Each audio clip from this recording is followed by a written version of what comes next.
Hey everybody, welcome to Special Spice. Today we travel from Railay Beach to Krabi City Center. We'll walk up 1,260 steps to the top of Tiger Cave Temple and tell you whether it's worth the journey. Then, in the city, we'll see public art, have fine dining on the river, and make time to have treats at the city night market. So come along and let's have some fun. Good morning, Mo. Good morning. Where are we going? To breakfast. It's so warm already at 7 in the morning. My glasses are steaming, so I can't see. Yeah, we noticed the mornings are Extra steamy. extra steamy. So we'll check out this breakfast here. It's a breakfast buffet. There's so many choices, so many items. And we got a little bit of everything. Do you like my star egg and my fruit egg? Star egg. And then my plate with, you can't see, there's a heart egg that's buried. And then I think this is a Thai pancake. We've been seeing Thai pancakes all around, so variety pack. It's hard to see on camera, but it is lightly sprinkling, and you can hear it. They even had some tom kha with chicken panang, yellow noodle with chicken. I got some guava juice, that like light mint looking drink. And they had steamed rice. I was so excited with fried rice also. I love eating rice for breakfast. Me too. Yum. Ever since I met Mo.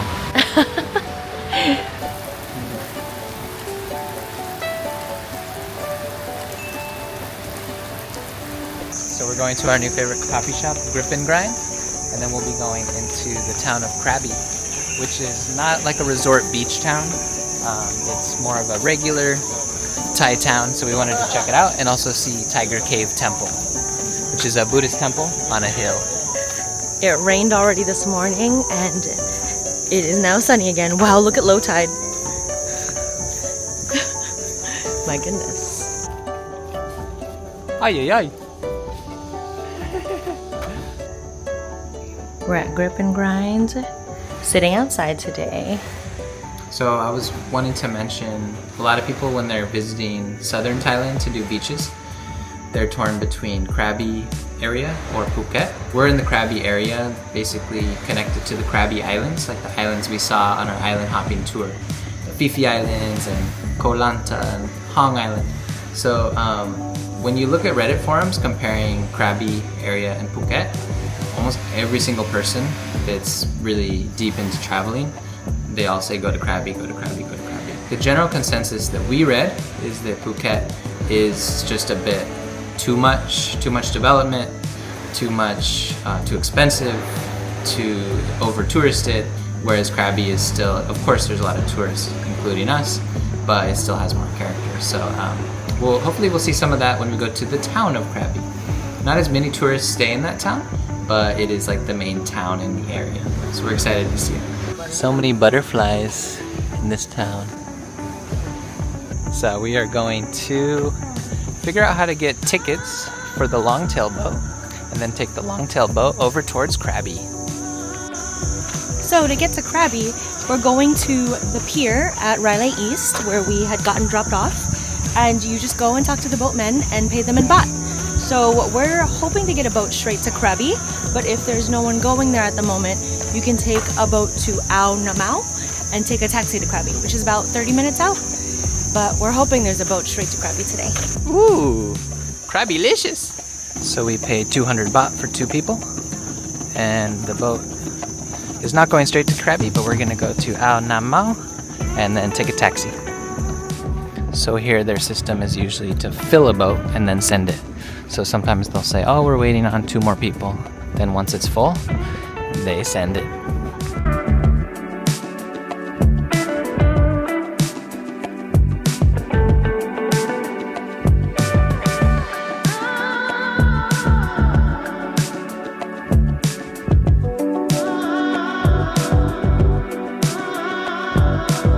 The boat's bumped. Oopsies.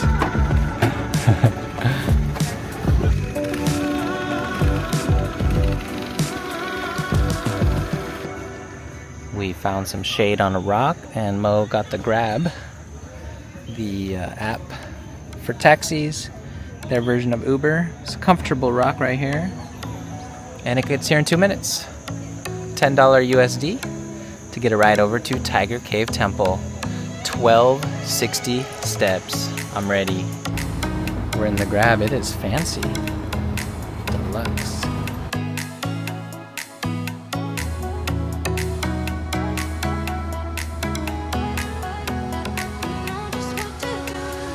So we just got out of the car in Krabi near Tiger Cave Temple. Grand entrance here, some tigers, and we're excited. This will be the first Buddhist temple of the trip, and we're excited to see what it's like to climb those stairs to the top. Also, it's not as hot here. It's breezy and not quite as humid.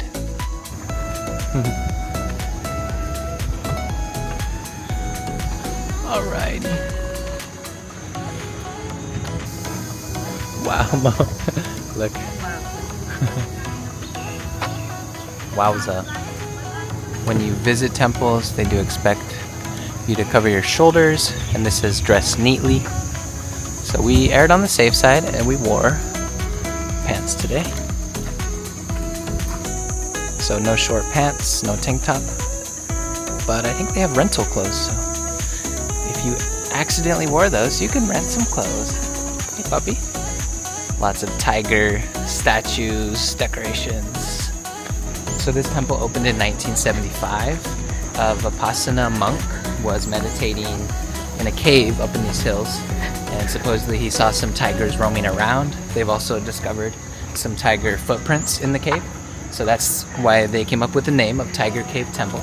There are monks who live on the compound, and a lot of them, do they live in the caves? They do live in the caves. They live in the caves.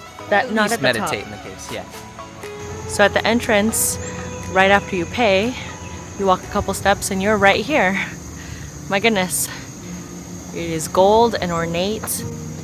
It's interesting because this is from the 70s, like we said, but a lot of the temples we'll see later will be, you know, hundreds of years old, much, much older. So we'll see the full spectrum of different ages in time of Buddhism. Being in the United States, most of our travels, we go to Central America a lot and sometimes Europe. We're usually going to like Catholic or Christian countries. So Mo and I were talking about how it's pretty unique for us to be in a Buddhist country. In the past, I was lucky enough to do a Tibetan studies program. I lived in India and Tibet. We went to Nepal. That was a 4-month program. And so during that time, we were studying Tibetan Buddhism and really immersed in it. So that was the time of my life where I was fully immersed in Buddhism, Buddhist temples, and all of that. So in a way, I feel like coming home. These grounds are massive, so you see some under construction over here. I don't know if it's new or just being renovated. And then over this way, you see a bunch of like gold statues. They're pretty elaborate, but you don't really see people over there because it's not even the main part of the temple. So most of the people we see enter, they're going just straight up towards those stairs to go to the top. So anyways, there's a lot to explore if you have the time and the heat tolerance. Really neat little grotto here with different types of statues.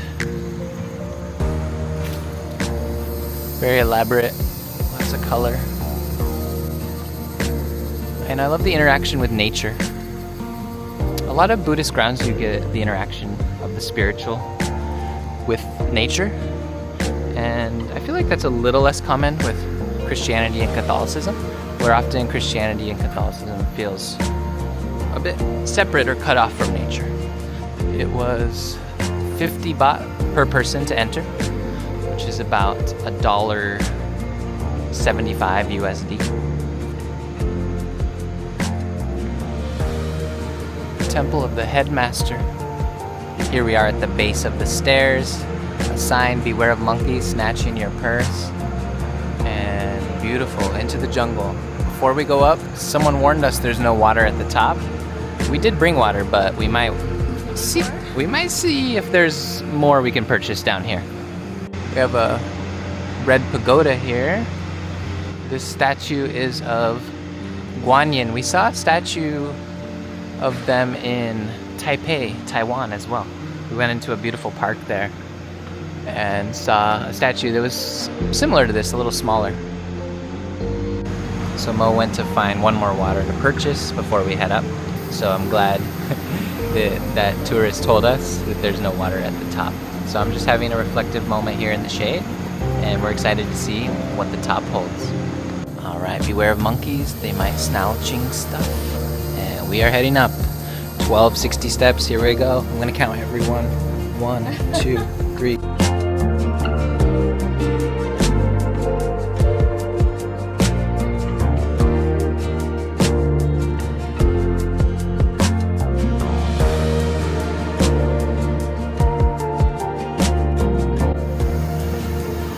These ones are very steep. The first steps were very shallow. And now very steep. It's a great workout. Haven't seen monkeys yet, but the forest here is beautiful. Looks a little more forest, a little less jungle than Railay. This feels like an amazing race challenge. Starting to see some views. Mantra, one step at a time. Wow. Easter egg for our Dutch fans. Flying Dutchman. That's a ride at Efteling. Check out the old steps. Near impossible. That is very shallow and so high. I Yeah, want to say that's like 1.5 feet. it's crazy. We're taking a water break, but I noticed in the distance a lot of palm farms where you see nothing but palm trees. We're thinking they either have palm oil that they make there or coconut oil. Good thing I'm not counting because I don't want to know what step I'm on right now. We are getting up there. Why'd you have to tell me?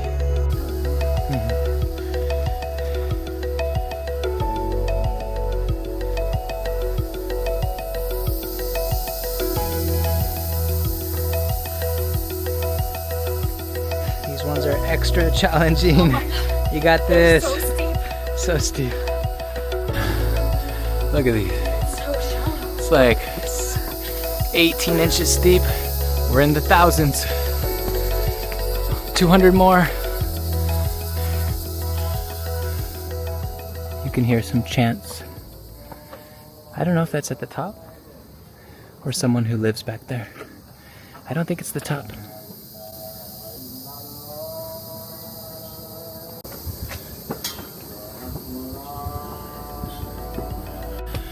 See the top.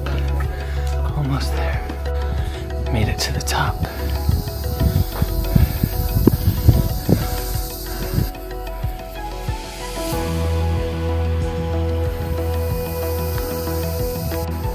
Filtered drinking water. Wah wah wah.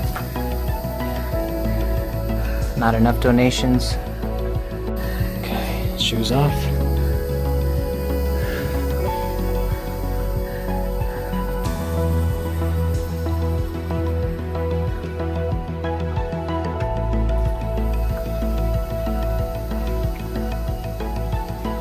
Yeah, that's a stupa. It's a stupa right there. Nice breeze.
hear the chanting down below. Monks who live in the caves, or at least meditate in the caves.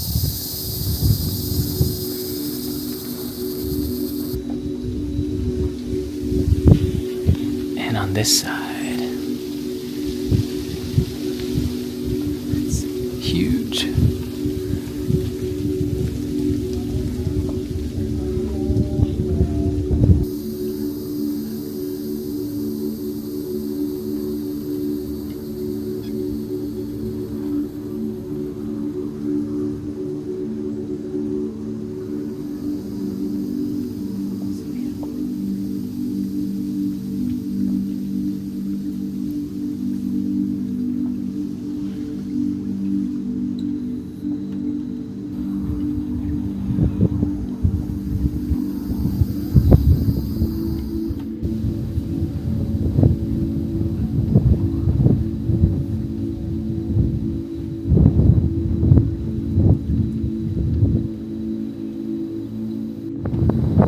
There's a platform here. Really nice views of the limestone karst formations. And it's nice and breezy here. You gotta stay up here until all your sweat beads dry off. And the backside of the Buddha. Because we came here in the heat of the day, a little later than most, we saw a ton of people walking down, but not many people walking up. And now that we're here, don't see anyone. We just passed one couple. Interesting to see a bit of what looks to be Hinduism. I think Ganesh might be the name, but interesting to see that at a Buddhist site. I feel like the boundaries between Buddhism and other religions is a little less rigid.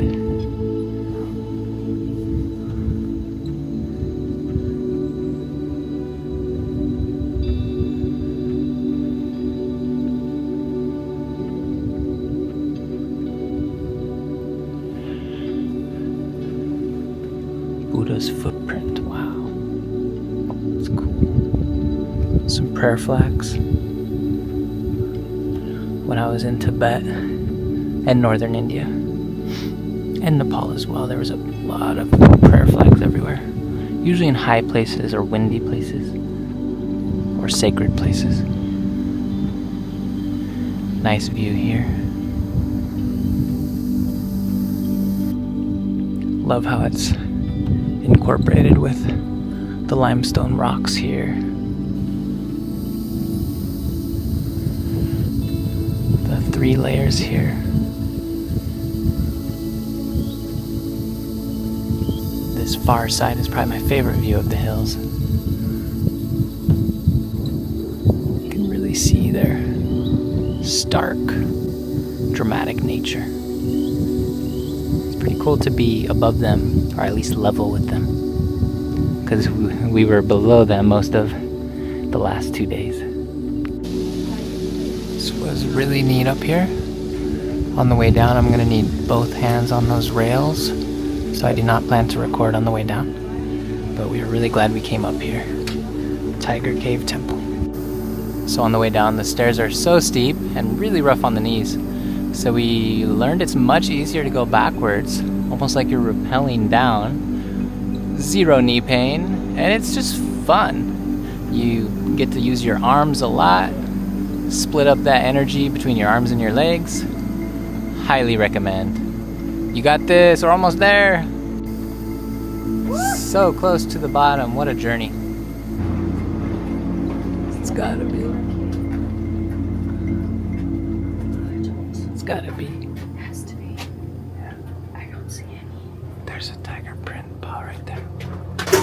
Oh my.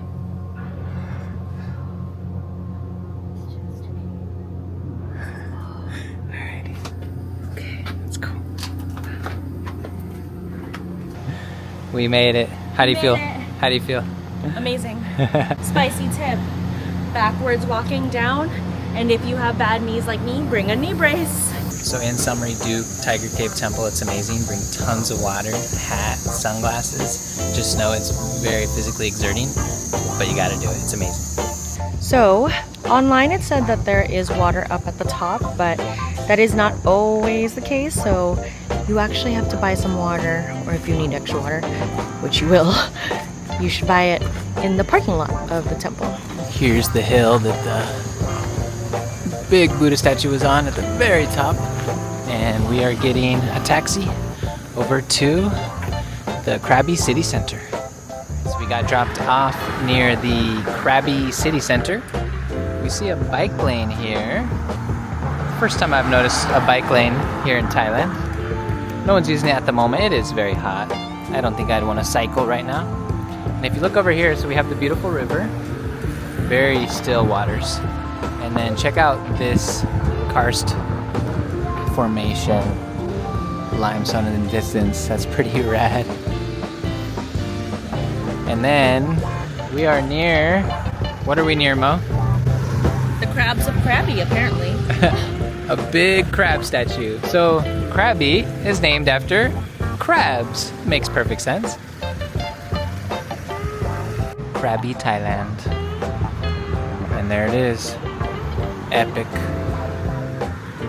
The black crab sculpture. The livable city, friendly people. And I'm loving this bird statue on the lamppost. Oh, there's another one over there. Oh, there's a big one over there. A big bird. Ooh, big bird. Birds and crabs. Wait, don't birds eat crabs? I guess. This is a statue of the white-breasted sea eagle, which lives in this area. It's actually kind of cool. Something I don't see in America too often. A statue of just like nature, local ecosystem. It's pretty cool, and it explains it here. And then not too much tagging in Thailand that we've seen so far, but we have some tagging here. And time for more sunscreen. It's a nice promenade here, different types of boats. This is a different feel here, and a little cooler, nice breeze. Look at these trees with the lights in them. That's fun. Probably looks really nice at night. Floating Andaman Cultural Yard. Some nice artwork here.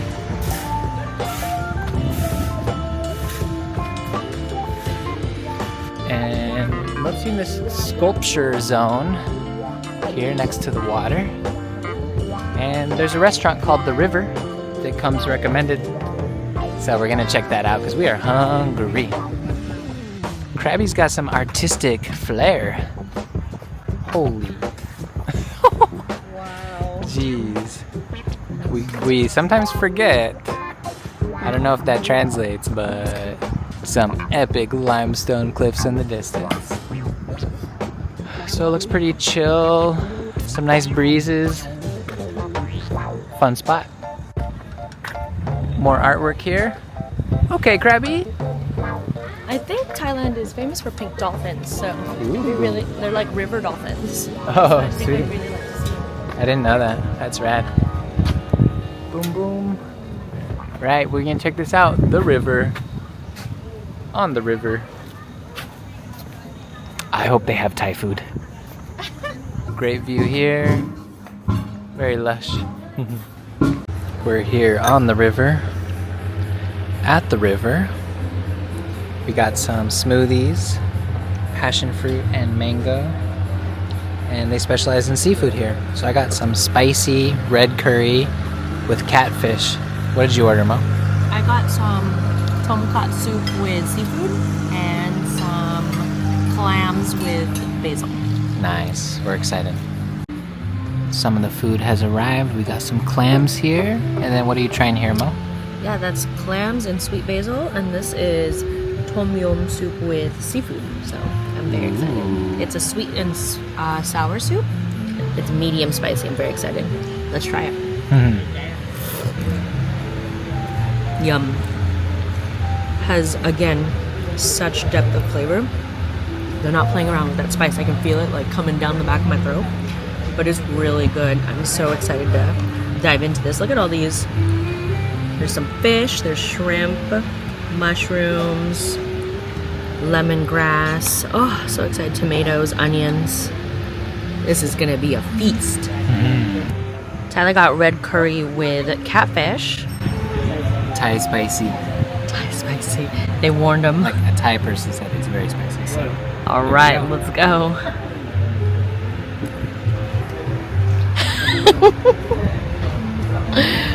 Okay. It's very spicy, but it's doable. Ooh, okay. I've had spicier things in my life, but ooh, it kicks. Wow, It's where you good. feel it? Tongue. Oh, wow. No throat, all tongue. Yum. It's good. I love it. Love Thai flavors. And even though it's spicy, it doesn't dominate the flavor too much. Like I can still taste the other, curry and lemongrass. Nice. Delicious. It was a wonderful meal, and here's what it looks like on the inside. Great design. And they have live music sometimes, so probably very busy at nights. All right, let's go. Riverside Rendezvous. Now you tell me. Now that I'm leaving. Hey, look at that. Oh, that's cool. Yeah, nice spot to hang out. They have an art festival here. It's pretty neat. So we're in the Krabi City Center looking for, they have a walking street and also a night market. We're not hungry for the market, but we want to see what it looks like. It's cute here. They have these hanging lights and some street plants, potted plants, and little shops. Lots of cannabis once again. Krabi seems to be known for that. Kind of like Amsterdam. There are themes. So we see a sign for Krabi Walking Street. Looks like they have performances here. Maybe some festivals. Not currently operating. This shop is called TK Shop. That's what they call me sometimes. I'm Tyler K. I'm not gonna say my last name. Don't dox me or whatever you call that. To be precise, the 17th Krabi Walking Street. What happened to the first 16? More cannabis shops, motorbikes for rent, and we're gonna find the night market. Nice little spot here with some tagging and an open lot. And we stumbled into, well, not exactly stumbled, but we followed Google Maps and found City Night Market. So we're getting into City Night Market, open daily 10 a.m. to 11 p.m. It is a little on the early side for night market. Clearly it's daytime, but on this side you see all of the moped parking. Very typical for a lot of Asian countries. There's fresh fruit, yum! Oh my gosh, mango, papaya, rambutan, dragon fruit, banana. Such beautiful things.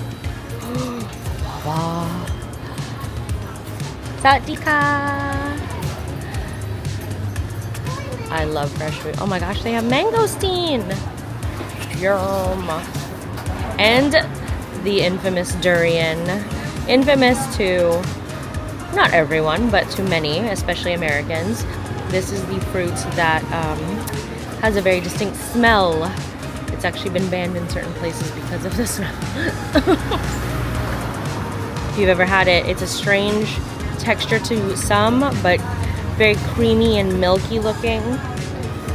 It's unique. Give it a shot if you've never. Alright, we're just gonna start walking down the stalls.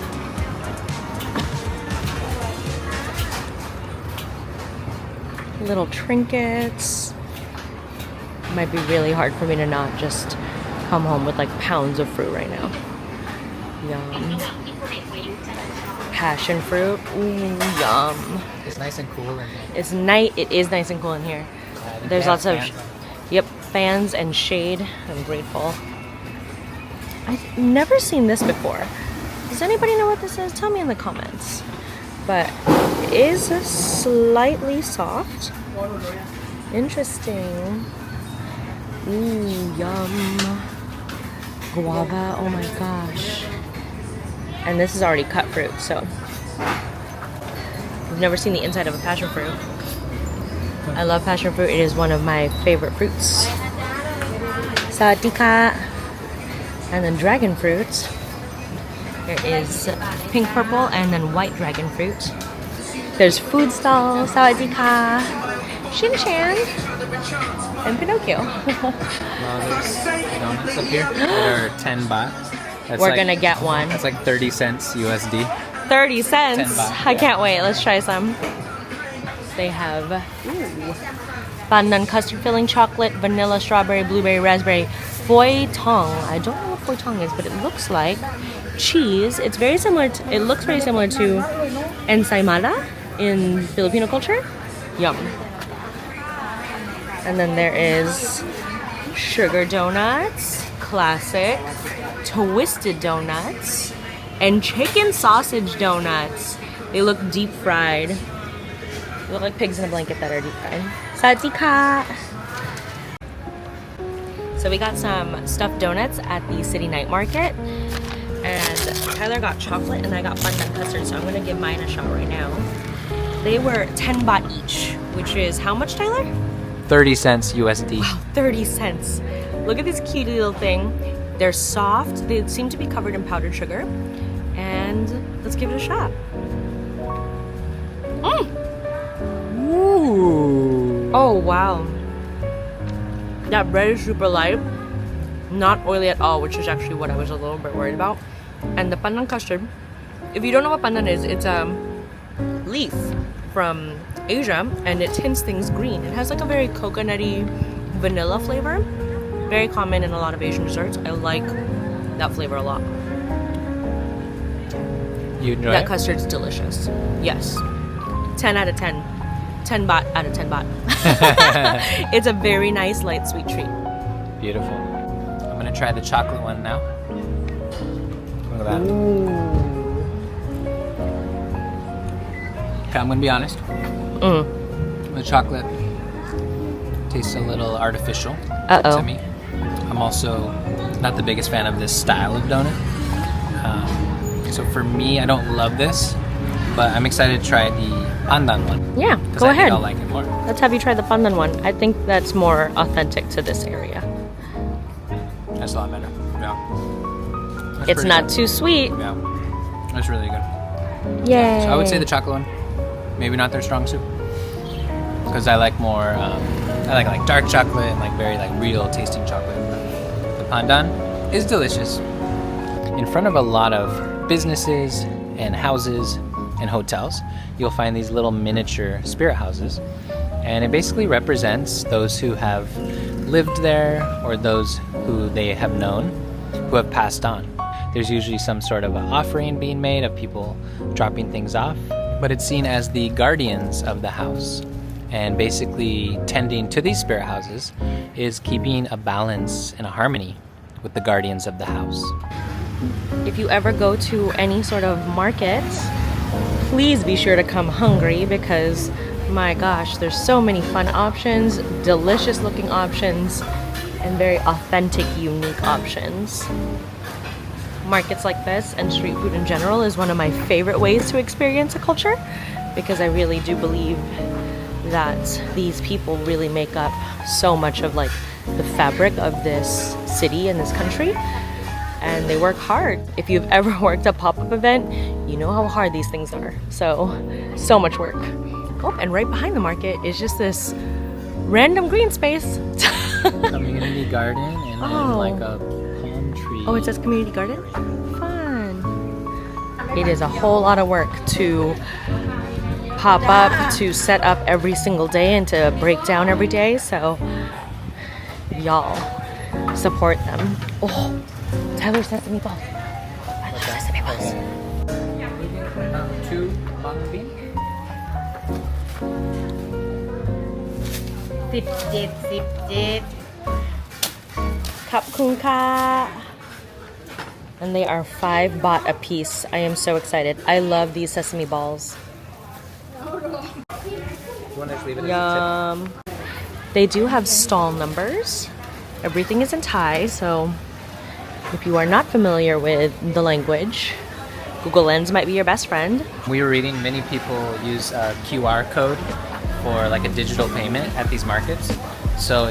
But you're not able to do that as a tourist. So bring all kinds of different banknotes, 100 baht, 10, 20 baht, 500 baht, because they often can't make change for, like, if you're trying to break 1,000, it might not happen. Yes.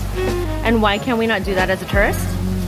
Well, because I think the QR connects to like a local Thai bank. Yes. So it's for Thai citizens. Correct.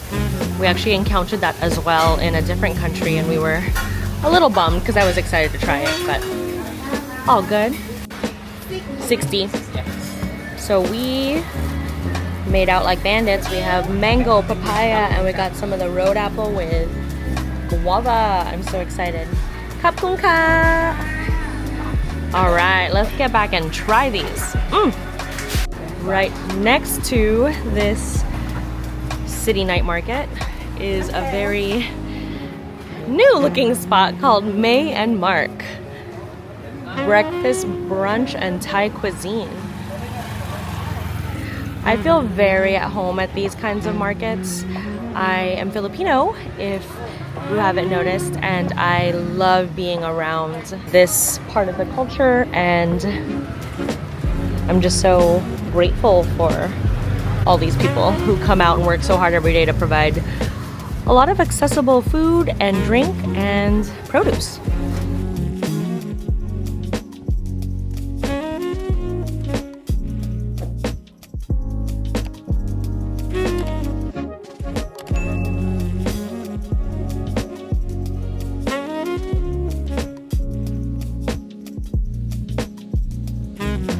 We're really glad we got to check out the town of Krabi today. It was such an easy boat ride to get over here, and we checked out the Tiger Cave, which was exhausting but so worth it. We highly recommend, even though it's 1,260 steps. You're gonna be so glad you did it. It was a very unique Buddhist temple at the top of a mountain, and you definitely felt like you went on a spiritual journey going up there. We also loved the food that we had at the river restaurant and the city night market in the daytime. We highly recommend this place, and it is a very authentic experience that we had today, and we're just so grateful for it.